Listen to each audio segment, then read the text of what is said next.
Guys, may naglako ng binutong. Ay, tumulo. Binutong daw to guys.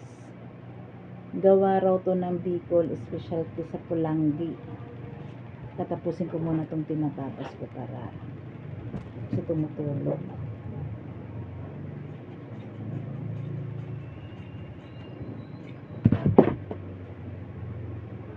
Ayan guys, so malagkit daw ito.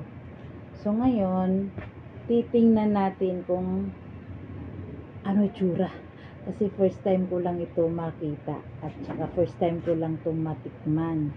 Ganon. So bubuksan. Alam niyo guys, binili ko to. Nilako nung nag-try buy. So ngayon, hulaan nyo kung magkano bili ko dito. Hulaan nyo kung magkano ito. Ha? Hula.